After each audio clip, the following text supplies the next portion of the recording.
검찰이 이 건으로 이재명 대표 소환하겠다고 예고했고 17일 나갑니다.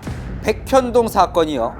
알듯 모를 듯한 이 사건 완전 해부해 보겠습니다. 일단 이 사람 아셔야 이해가 되십니다. 측근 김인섭, 이재명, 정진상, 김인섭 이 세 사람은 무슨 관계인지 지금부터 시원하게 풀어보겠습니다. 함께 공부할까요?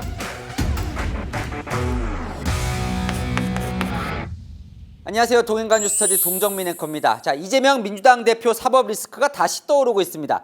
정리를 좀 해볼게요. 사법 리스크 지금 진행 상황을요. 일단 김문기 처장 모른다. 백현동 관련해서 국토부 압력이 있었다라는 대선 때 발언이 허위 사실이다라는 선거법 위반 관련해선 재판 중입니다. 가장 속도가 빠르죠. 올해 안에 1심 나올 것 같습니다. 자, 두 번째 대장동 개발 특혜 의혹.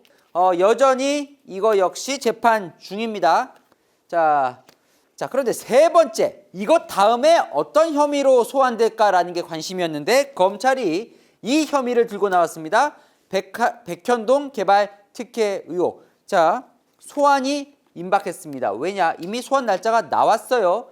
17일 이재명 대표가 내가 나가겠다. 당당하게 검찰 소환 응하겠다고 얘기를 했으니까 17일에 나갈 겁니다. 자, 이것까지 관심이죠. 구속영장까지 칠 것이냐, 청구할 것이냐. 자, 대장동 개발 특혜 의혹 때 구속영장 청구했었는데 어떻게 됐습니까? 기억나시죠? 국회에서 부결됐습니다. 근데 이번에는 이재명 대표가 만약에 청구하면 당당하게 법원 영장실질심사 받겠다라고 얘기를 했기 때문에 이번에 받으면 법원 심사까지 갈 것 같습니다. 그래서 이 의혹에 대한 관심이 더 커지는 거죠. 검찰도요, 그냥 허투루 얘기했다가 법원 영장심사에서 기각당해버리면 상당한 망신거리가 되기 때문이죠. 이 백현동 개발 특혜 의혹, 제가 전에 동행가 뉴스터디에서 한번 다룬 적은 있어요. 근데 가물가물하시죠. 자, 이겁니다.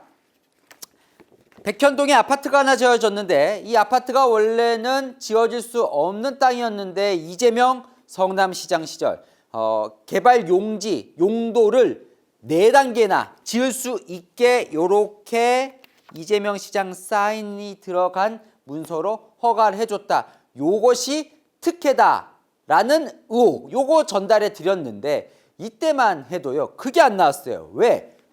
대체 왜 이재명 그럼 성남시장은 특혜를 준 거냐? 그러니까 조금 더 속되게 얘기를 하면 그럼 뭘 바라고 이런 특혜를 준 거냐? 이 부분이 안 나왔는데 자, 이 부분에 대한 얘기가 이제 조금씩 드러나고 있는 겁니다. 아직은 완전 의혹 수준이에요. 그죠?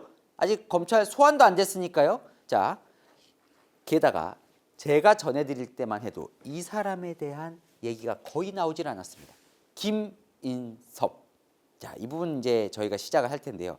대장동 개발 특혜 의혹 당시에 이 정진상 실장, 이 사람은 사진 한 장이 없어서 모든 언론사가 고생했었던 기억이 나는데 비슷해요.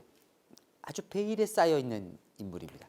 그런데 이 백현동 개발 특혜 의혹, 특히 이재명 민주당 대표가 17일 소환되는 이 사안을 아시려면 이 인물 모르거든요. 도저히 아실 수가 없습니다. 그런데 이 백현동 의혹으로 김인섭 이 사람은 구속이 되어 있습니다. 그리고 재판이 이미 시작이 됐습니다. 그러면서 이 사람 얼굴도 등장하고 이 사람이 어떤 역할을 했는지도 서서히 드러나고 있는 거죠. 지금 시작합니다. 자, 이렇게 보시면 됩니다. 자, 이재명 민주당 대표가 가장 먼저 처음 선거에 출마한 게 2006년 성남시장 선거입니다. 그때 떨어졌죠. 네, 낙선. 자, 그러다 2008년에 총선에 출마를 해요. 이재명 민주당 대표 여기서도 낙선. 그러다가 2010년 성남시장 선거 때 처음으로 당선이 되고 한 번 더 하죠. 재선에 성공을 하고 경기지사를 거쳐서 대선 후보 그리고 지금 민주당 대표 이렇게 이어지는 겁니다. 그럼 이때 측근이 누구였냐 이걸 이제 살펴볼게요.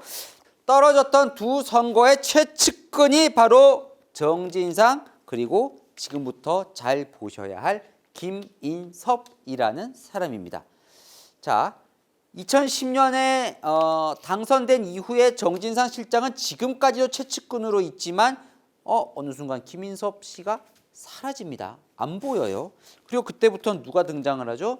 김용, 유동규가 등장을 하죠. 이렇게 성남시장 지내면서 이렇게 3인방이 최측근으로 하다가 경기지사 가면서 지금 이화영 부지사가 합류하는 요 최측근의 흐름입니다. 자, 여기서 이 백현동 개발 특혜 의혹을 아시려면 이 사람을 알아야 돼요. 이 사람. 김인섭은요. 1986년부터 성남에서 활동한 성남 토박이라는 게 검찰 조사 내용입니다.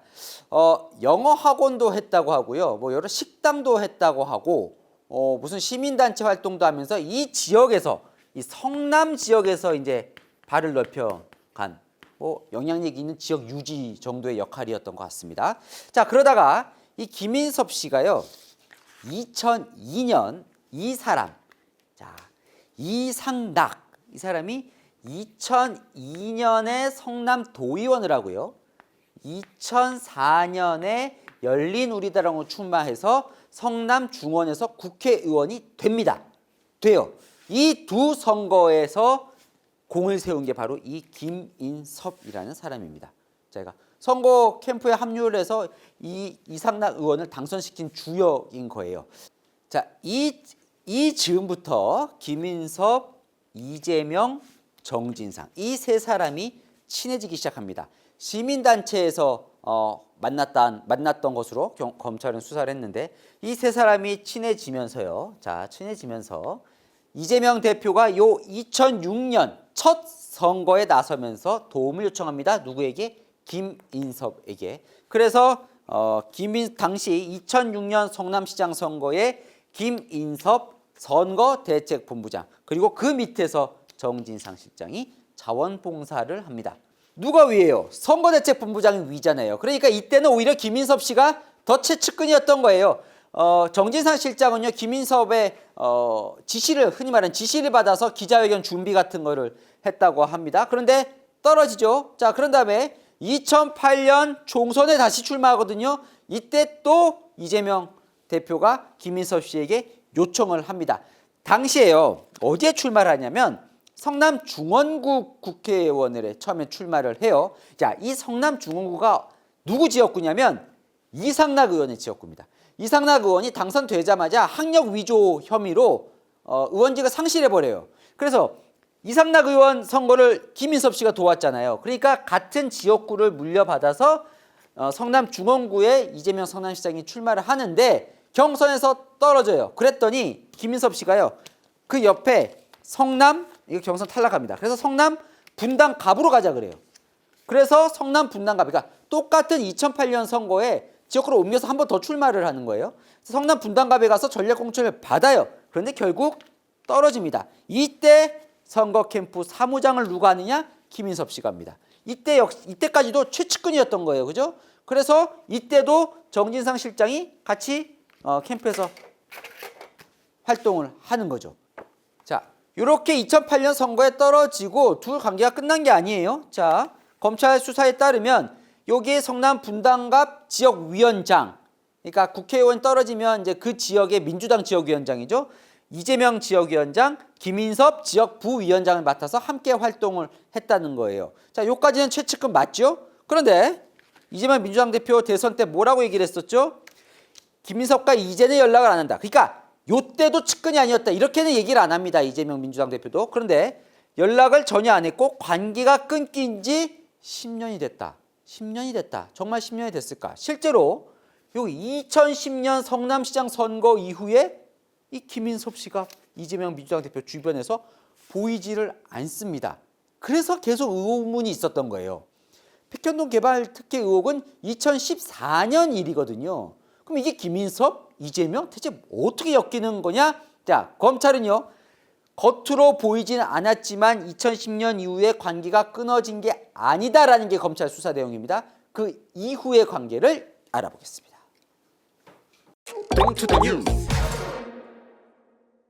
자, 여기서부터 잘 보셔야 됩니다. 이제 2010년 이후에 김인섭은 무엇을 했느냐 이걸 아셔야 백현동 개발 특혜 의혹을 이해하실 수 있으니까요. 자, 2010년 이재명 민주당 대표가 처음으로 당선된 성남시장 선거에서 김인섭은 아무 직함이 없습니다. 그 전까지 선거 본부장, 사무장 했었는데 이때 쏙 빠져요. 근데 아무것도 안 했느냐? 검찰이 아니라는 거예요. 이때도 엄청난 핵심 역할을 했다는 겁니다. 누굴 통해서? 정진상 실장을 통해서, 그리고 이재명 후보를 통해서. 자, 워낙 선거 많이 치러봤잖아요. 그죠? 2002년부터 선거대책 조언을 계속해서 했다는 거예요. 그리고 캠프에 선거 자원봉사자 비롯해서 같이 선거 치르는 사람들이 있잖아요. 그 캠프 교육도 김인섭 씨가 맡았다는 게 검찰 수사 내용입니다. 그리고요, 당시에 이재명 성남시장 후보죠. 당시에 공약 중에 하나가 뭐였냐면, 당시에 엄청 이렇게 흔히 말하는 호화 신청사를 지어놨었어요. 요거를 팔아서 검소하게 만들고 그 판돈으로 시민들에게 무슨 교육이나 의료 복지 지원을 하겠다, 이런 공약을 내걸었거든요. 요 공약을 발굴해서 제안한 것도 김인섭 씨라는 겁니다. 뭐 성남에서 워낙 오래 활동을 해왔으니까. 그리고 특히나 요거 주목하셔야 되는데, 여론조사를 본인 사비로, 그러니까 본인 개인 비용으로 여론조사를 돌려서 선거 전략을 짜서 그거를 이제 캠프에 줬다는 거예요. 이게 사실이라면 이재명 후보는 얼마나 고맙겠습니까? 그리고 당시 이재명 성남시장이 이 선거 때도 선거법 위반 혐의로 기소가 되거든요. 재판 넘겨지는데, 그러니까 명함을 돌리면 안 되는 예비 후보 시절에 이 지하철에서 명함 돌려서 이제 재판을 받게 되는데, 그 수사 대응도 김인섭 씨가 했다는 거예요. 그러니까 직함은 없었지만 뒤에서 이런 서포트를 본인 비용가, 본인 돈으로 이렇게까지 했다. 이게 이제 검찰 수사 내용입니다. 자, 결국 이때 처음으로 이재명 성남시장 되지요. 성남시장 된 이후에 정진상 실장이 정책비서관으로 함께 성남시에 들어갑니다. 김인섭 씨 안 들어가요. 안 들어가고 2012년에 설국이란 회사를 하나 차립니다. 이 설국 회사는 뭐라는 거냐면, 여러분 눈 올 때 도로 얼지 말라고 이게 제설제 뿌리잖아요. 요 제설제를 본인이 만드는 건 아니고 요거를 납품하는 중개, 그러니까 업체가 이걸 만들면 그거를 이렇게 보통 이제 지자체겠죠. 성남시 같은데 여기 납품하는 요 중개해주고 수수료 받는 요 회사를 만든 거예요. 자, 그러니까 일단 이렇게 짐작은 될 것 같아요. 그러니까 정진상 실장은 함께 이재명 대표와 들어간 거고, 이 김인섭 씨는 돈을 벌고 싶어 했던 게 아닌가라는 생각이 듭니다. 그러니까 같이 성남시 들어가는 것보다. 자, 요 정도 일단 이거 추측은 좀 합리적일 것 같고. 자, 그렇게 이제 4년 임기 마치고 다시 성남시장 선거에 출마를 하죠. 자, 이때는 김인섭 씨가 아무것도 안 했느냐? 검찰은 그것도 아니었다는 거예요. 자, 이 선거가 2014년 6월인데, 자, 3월에 이재명 성남시장 측에서 김인섭 씨에게 SOS를 쳤다는 거예요. 뭐냐? 자, 사무실을 선점해달라. 이 어떤 사무실이냐면, 자, 이때 2010년 선거 때 선거 캠프를 차렸던, 그래서 당선이 됐던 그 건물, 그 사무실을 이번에도 캠프로 차리고 싶으니, 자, 다른 후보가 그 사무실로 들어가지 못하도록 먼저 선점을 해달라.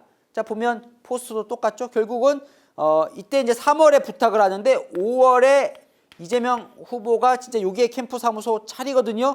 자, 이 사무실, 그래서 김인섭 씨가 본인 비용으로 보증금을 내고 임차료를 지불하면서 이 사무실을 선점했고, 결국 그 사무실 썼다라는 게 검찰 수사 내용입니다. 자, 이것뿐만이 아니죠. 당시 선거 때 이재명 대표의 형수 욕설 파문이 터지는데요. 요 대응도 김인섭 씨가 했다고 하고요. 본인도 500만 원 후원금을 내고 주변에 후원금을 내달라 독려도 했다. 이게 검찰 수사 내용입니다. 김인섭 씨는요, 지금 이 내용을 다 부인하고 있습니다. 본인은 이렇게까지 활동한 적이 없다라고 지금 재판에서 부인을 하고 있는데, 검찰 수사 내용은 이렇다는 거예요. 자, 이렇게 해서 결국 또 당선되죠. 또 이재명 성남시장 8년 합니다. 그죠? 자, 성남시장 가고 정진상 시장 또 계속해서 측근에서 일하는데, 김인섭 씨 이때 이후에도 또 안 갑니다. 안 가고 2015년 1월에 다시 회사를 차려요. 한국하우징기술. 자, 요때부터 백현동 개발 특혜 사업이 시작됩니다.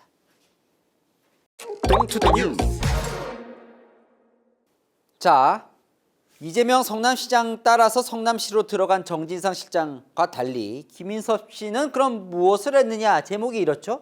자리 대신 선택한 것은 검찰은 이렇게 보고 있습니다. 김인섭 씨가 이 두 사람과의 특수한 친분을 이용해서 그리고 김인섭 씨가 전남 고흥 출신이거든요. 성남시 내에 호남 인맥을 활용해서 성남시가 수주하는 각종 사업의 인허가뿐 아니라 성남시 인사까지 개입할 수 있는 막강한 힘을 가진 비선 실세였다. 그럼 본인은 뭘 했느냐? 이 특수 관계를 이용한 로비스트 역할을 했다. 검찰의 수사 내용입니다. 자, 저희가 이제 검찰이 왜 이재명 민주당 대표를 소환 조사하려고 하는지, 자, 이 백현동 개발 의혹에서 김인섭 씨의 역할은 무엇인지 이 부분을 다음 편에 살펴볼 텐데요. 요거 하나만 말씀드리죠. 백현동 개발을 담당한 회사가 아시아 디벨로퍼라는 회사인데 거기에 대표가 정바울이라는 사람입니다. 이 사람이 김인섭 씨를 데리고 이 사업을 했는데, 자, 정바울 씨가 최근 재판에 증인으로 출석해서요. 김인섭 씨 재판이에요. 이렇게 얘기를 합니다. 김인섭 씨는요, 평소에 정진상 실장은 진상이라고 불렀고 이재명 성남시장은 이시장 혹은 2층이라고 불렀다. 2층은 성남시에서 이재명 시장실이 있는 곳입니다. 그러면서 뭐라고 얘기를 했느냐? 정진상 실장은, 진상이는 내가 이재명 변호사 사무실에 취직시켰다. 그러니까 정진상 실장은 내 말을 듣지 않을 수 없다라는 뉘앙스로 얘기를 했었고, 이재명 시장과 관련해서는 내가 당에 얘기를 해서 이재명 성남시장에 앉혔다. 자, 이건 무슨 얘기일까요? 허풍일까요? 진짜 뭐 이런 관계가 있는 걸까요? 백현동 개발 의혹 그 본질로 다음 시간에 들어가 보겠습니다. 복잡한데 궁금한 이슈 댓글로 남겨주시면 제가 대신 풀어드리겠습니다. 동행간 뉴스터디 오늘은 여기까지입니다. 감사합니다.